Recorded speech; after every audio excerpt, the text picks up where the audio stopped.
कैसे हैं आप। आई होप आप लोग काफ़ी अच्छे होंगे। लेकिन इस वीडियो में मैं एक ऐसे खुलासे करने जा रहा हूँ, एक ऐसे चीज़ पे बात करने जा रहा हूँ जो दिव्यांगजनों के हक़ की लड़ाई कोई और यानी हक़ का चीज़ें कोई और उठाए जा रहे हैं। तो यदि आप इस चैनल पे नए हैं तो कृपया करके आप इस चैनल को सब्सक्राइब करें और शेयर करना ना भूलें। जितना से ज़्यादा लोग दिव्यांगजनों तक ये इन्फॉर्मेशन पहुंच पाएगी, वो लोग अपने हक़ की लड़ाई के लिए लड़ पाएंगे।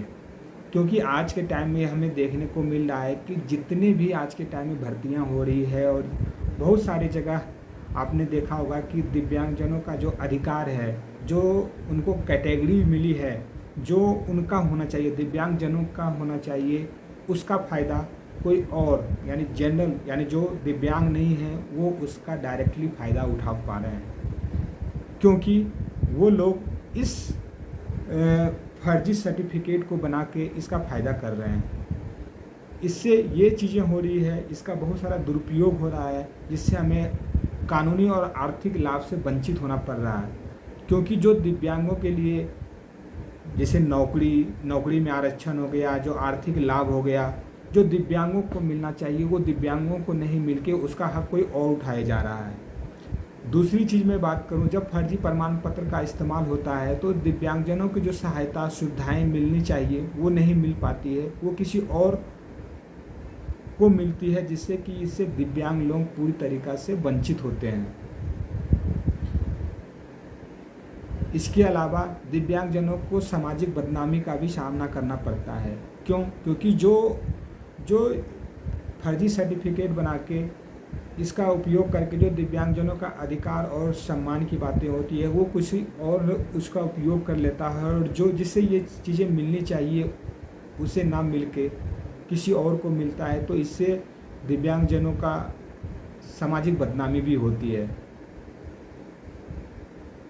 इसके ये सारी चीज़ें जो सर्टिफिकेट का दुरुपयोग किया जा रहा है या फेक सर्टिफिकेट बनाया जा रहा है, इसके रोकने के लिए सरकार को या फिर जितने भी दिव्यांग लोग हैं जिनको ये हक़ मिलना चाहिए उनको आवाज़ उठानी पड़ेगी।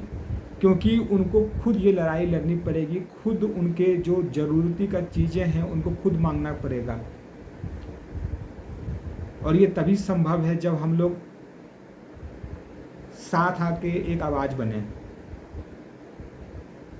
तो मैक्सिमम से मैक्सिमम आप इस वीडियो को अंत तक देखें, ताकि आप लोगों को कहाँ कहाँ पे फर्जीवाड़ा हो रहा है, कहाँ कहाँ पे सर्टिफिकेट बना के, जाली सर्टिफिकेट बना के, फर्जी तरीक़ा से सर्टिफिकेट बना के एक नॉर्मल इंसान, हमारे जो कैटेगरीज है, पीएच कैटेगरी बनाया गया, डिसेबिलिटी के लिए जो कानून बनाया गया उसका फ़ायदा कोई और लोग उठा रहे हैं। जैसे कि आप देख रहे हैं ये न्यूज़ का एक कटिंग पेपर है, जिसमें आप देख सकते हैं दिव्यांगजनों का जो हक़ मार कर शिक्षक बन रहे हैं जाली सर्टिफिकेट बना के, फर्जी सर्टिफिकेट बना के। और ये 23 मार्च 2024 को पब्लिश किया गया है। साथ में आप देखेंगे फर्जी दिव्यांग सर्टिफिकेट से हासिल कर बने सहायक प्रधानाध्यापक, अब इसे जो एक बार बन जाते हैं उस पर कार्रवाई करना बहुत मुश्किल होता है और उसे हटाना बहुत मुश्किल होता है। तो कृपया करके जितने भी अधिकारी हैं, जितने भी दिव्यांगजन से रिलेटेड एनजीओ हैं, कृपया करके आगे आएँ और दिव्यांगजनों के अधिकारों और उनका हक़ को दिलाएं। उसी तरीका आप देख सकते हैं फर्जी दिव्यांग सर्टिफिकेट बनाने के आरोप में रायगढ़ में भी ये ऐसा मामला आ चुका है, जहाँ पे जो दिव्यांगजनों का अधिकार है उसको कोई और इसका उपयोग कर रहे हैं। वही मैं आप यहाँ पे 26 जुलाई 2024 को भी देख सकते हैं, फर्जी दिव्यांग प्रमाण पत्र का उपयोग करके 53 फर्जी दिव्यांग, समझ रहे, एक छोटा मोटा आंकड़ा नहीं है, यहाँ पे बहुत बड़ा धांधली चल रहा है। तो कृपया करके आप लोग इस वीडियो को अंत तक देखें, ताकि आप लोगों को इसका सच्चाई पता चले और कहाँ कहाँ जो भारत सरकार में बहुत सारे छोटे अधिकारी से, छोटे पद से लेके जो एक आईएएस अधिकारी पद तक होता है, वहाँ पे सभी दिव्यांगजनों के जो अधिकार, जो अधिकार होता है वो कोई और इसका फ़ायदा उठा पा रहा है। तो कृपया करके आप कमेंट कीजिए। यदि आप इस चैनल पे नए हैं तो सब्सक्राइब करें, लाइक शेयर करना ना भूलें। ताकि इसी तरीका का इन्फॉर्मेशन एक दिव्यांगजनों तक पहुंच पाए। इस म्यूजिक वीडियो में सनी लियोन के साथ ठुमके लगा रहे ये 2010 बैच के पूर्व आईएएस अधिकारी अभिषेक सिंह है। वाह क्या मूव्स है। लेकिन सुनो, अभिषेक सिंह लोकोमोटिव डिसेबिलिटीज, यानी अब आप बताओ जिम में पसीना बहाते अभिषेक सिंह में कोई गड़बड़ नजर आ रही है? नहीं। फिर अभिषेक सिंह से इस बारे में पूछा गया तो एथिक्स की छाती पर पैर रखकर आईएएस बने अभिषेक ने जवाब देने के बजाय धमकी दी। दूसरी ये मोहतरमा, ये निकिता खंडेलवाल है जो बिना चश्मे के ड्राइविंग टेस्ट दे रही है। निकिता 2014 में 897वीं रैंक के साथ आईएएस बनी, लेकिन कोटा लगाया विजुअली इंपेयर्ड का, मतलब ये नजर से कमजोर है। क्या आपको इन्हें देखकर लगता है कि ये नजर से कमजोर है?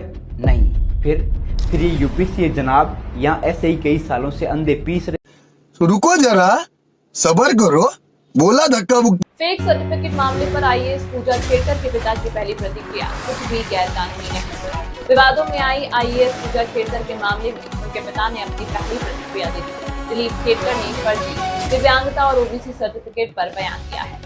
सिविल सेवा परीक्षा पास करने के लिए फर्जी दिव्यांगता और अन्य पिछड़ा वर्ग ओबीसी प्रमाण पत्र का इस्तेमाल करने के आरोपी आईएएस अधिकारी पूजा खेड़कर के पिता ने रविवार को उनका बचाव करते हुए कहा कि उन्होंने कुछ भी गैर कानूनी नहीं किया है। पूजा हाल ही में तब सुर्खियों में आई जब उन्होंने पुणे में अपनी तैनाती के दौरान कथित तौर पर अलग कैबिन और स्टाफ की मांग की थी और उसके बाद उनका अचानक वाशिम जिले में तबादला कर दिया गया। इसके बाद उन पर अन्य पिछड़ा वर्ग ओबीसी 8 लाख रुपए से कम वार्षिक आय और दृष्टिबाधित श्रेणियों के तहत सिविल सेवा परीक्षा देकर और मानसिक बीमारी का प्रमाण पत्र प्रस्तुत करके आईएएस में स्थान प्राप्त करने के आरोप लगे। कौन है दिलीप खेड़कर? उनके पिता और महाराष्ट्र सरकार के पूर्व कर्मचारी दिलीप खेड़कर ने रविवार को एक मराठी समाचार चैनल से कहा कि वह वास्तव में गैर समृद्ध वर्ग नॉन क्रीमी लेयर से संबंध रखते हैं। दिलीप खेड़कर ने लोकसभा चुनाव लड़ा था और उन्होंने अपने चुनावी हलफनामे में 40 करोड़ रुपए की संपत्ति घोषित की थी। उन्होंने कहा कि यदि समिति साधनों वाला कोई व्यक्ति 4 से 5 एकड़ जमीन का मालिक है तो मूल्यांकन से पता चल सकता है कि उसकी संपत्ति कई करोड़ रुपए है। दिलीप ने कहा कि हालांकि समृद्ध वर्ग क्रीमी लेयर के रूप में वर्गीकरण संपत्ति मूल्यांकन के बजाय आय पर निर्भर करता है। दिलीप ने कहा कि उसने पूजा ने सरकारी काम के लिए लग्जरी कार का इस्तेमाल किया क्योंकि कोई सरकारी वाहन उपलब्ध नहीं था। कार उसके रिश्तेदार की है, उसने उस पर लाल बत्ती लगाकर किसी को धोखा नहीं दिया। आईएएस पूजा खेड़कर पर ये आरोप पूजा के खिलाफ आरोपों में से एक ये है कि जब एक वरिष्ठ अधिकारी ने उन्हें अपने कार्यालय के रूप में अपना पूर्व कक्ष उपयोग करने की अनुमति दी तो उन्होंने पुणे कार्यालय में तथा वरिष्ठ अधिकारी की नेम प्लेट हटा दी थी। दिलीप ने कहा कि उसने अपने वरिष्ठ से उचित अनुमति लेकर केबिन का इस्तेमाल किया। क्या ऐसा कहीं लिखा है कि एक युवा इंटर्न महिला आईएएस को अलग केबिन नहीं दिया जाना चाहिए? अगर ऐसा लिखा है तो मैं उस नौकरी से इस्तीफा दिलवा दूंगा। दिव्यांगता प्रमाण पत्र के दुरुपयोग के आरोपों के बारे में दिलीप ने कहा कि सरकार एक मानक स्थापित करती है ताकि किसी व्यक्ति की विकलांगता का निर्धारण किया जा सके और उनकी बेटी उन मानदंडों को पूरा करती है। रुको जरा, सबर करो, बोला धक्का मुक्की नहीं करने का। मध्य प्रदेश में शिक्षक भर्ती घोटाले मामले थमने का नाम नहीं ले रहे हैं। भिंड जिले में दिव्यांग कोटे से शिक्षकों की भर्ती मामले में फर्जीवाड़ा सामने आ गया। दिव्यांगता का फर्जी मेडिकल सर्टिफिकेट बनवाकर 157 लोगों को सरकारी नौकरी मिल गई। फर्जी मेडिकल सर्टिफिकेट के दम पर बने 157 दिव्यांग शिक्षक अब बर्खास्त होंगे। दोषियों पर एफआईआर होगी। 3 सदस्यीय गठित जांच कमेटी ने आपको बता दें कि डॉक्टरों द्वारा जारी किए गए मेडिकल सर्टिफिकेट को बताया नियम के विरुद्ध। जांच दल ने जांच पूर्ण होने के बाद जांच रिपोर्ट लोक शिक्षण आयुक्त भोपाल को भेजी है। बता दें कि साल 2022 में हुई दिव्यांग शिक्षक भर्ती फर्जी दिव्यांगता प्रमाण पत्र लगाकर कई लोग दिव्यांग शिक्षक बने थे। जहां आंखों के डॉक्टरों ने पैर का, हड्डी के डॉक्टरों ने कान का, ईएनटी के डॉक्टरों ने आंखों की दिव्यांगता के फर्जी मेडिकल सर्टिफिकेट बना दिए। इन्हीं फर्जी सर्टिफिकेट के आधार पर 2 साल पहले भिंड में 157 लोगों ने टीचरों की नौकरी हासिल कर ली।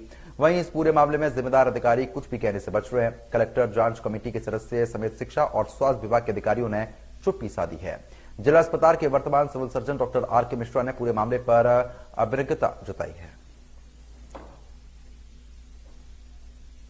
मेरे ऑफिस में तो ऐसा कोई संज्ञान में मामला नहीं आया है।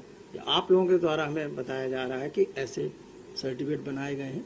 अगर हमारे ऑफिस में कोई इस तरीके की शिकायत आएगी तो हम उस पर कार्रवाई करेंगे। ऐसा नहीं, ऐसा नहीं बनाया जाता है। हमारे यहाँ बोर्ड लगता है हर बृहस्पतिवार को और विषय विशेषज्ञ उसमें रहते हैं अपॉइंटेड, ठीक है, और वही बनाते हैं, दूसरा नहीं बनाता। लेकिन दस्तखत सभी करते हैं। दिव्यांग भर्ती के लिए फिक्स कोटा है हमारे यहाँ। भिंड और मुरैना जिले में और कुछ ग्वालियर जिले में ये शिकायतें प्राप्त हुई कि यहाँ से जो दिव्यांगों के सर्टिफिकेट हैं वो कुछ गलत लोगों ने प्रस्तुत किए हैं, जो विधिवत जारी नहीं है, विधिवत बने हुए नहीं है। मुरैना में, ग्वालियर में तो उनके विरुद्ध FIR दर्ज हो गई है, सेवाएं समाप्त करने की प्रक्रिया कर दी गई है। और जो लोग, अगर हम करें कि वैसे भी रह गए होंगे, तो जो शासन का, हमारे मध्य प्रदेश शासन ने अब ये निर्णय लिया है कि जितने भी दिव्यांग सर्टिफिकेट, चाहे वो फर्जी हो, असली हो, उससे हमें अब कोई लेना देना नहीं है। हम प्रत्येक शिक्षक जो दिव्यांग के रूप में भर्ती हुआ है हमारे यहाँ, उसको हमने जिस जिले में वो काम कर रहा है, उस जिले के जो मेडिकल बोर्ड है उसके सामने उसको जाना रहेगा और उसके सामने जाकर के वो अपनी दिव्यांगता की जांच करा के प्रमाण पत्र